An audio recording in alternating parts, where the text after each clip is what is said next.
आसंता 3 ରୁ 4 दिन पर्यंत राज्य में जारी रहिब कालबैशाखी वर्षा।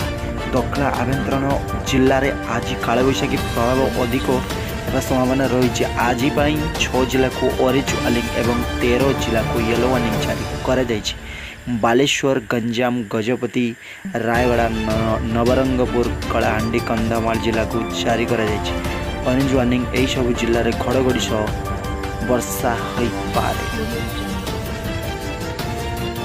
एप्रति घंटा 40 ରୁ 50 किलोमीटर बेगर पवन बहीपे। किसी स्थान में प्रबल अति प्रबल वर्षा संभावना रही। से मालकानगिरी, कोरापुट, नुआपड़ा, बलांगीर, बौद्ध, सुवर्णपुर, सम्बलपुर, अनुगुल, नयागढ़, कटक, ढेंकानाल, केउझर एवं मयूरभंज जिले में कोटे दुटी स्थान में प्रबल अति प्रबल वर्षार संभावना रही। आसंता काली कालबैशाखी प्रभाव सामान्य कमिया पर 3 ରୁ पुणी प्रबल अति प्रबल वर्षा होने की संभावना करा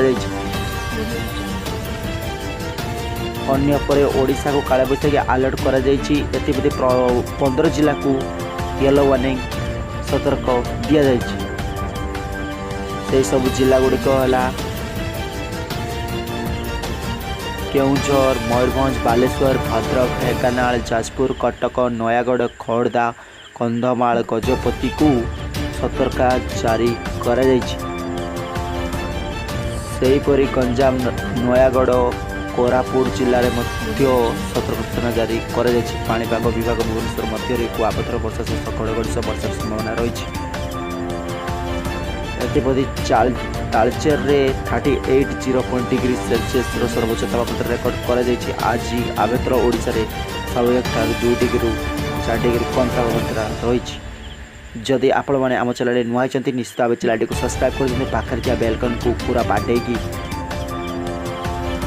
दबाई दिंतु। कारण जिते जो पाणीपाग विषय आप प्रथम न्यूज मारे तो प्रथम आप पाखे पहुँची।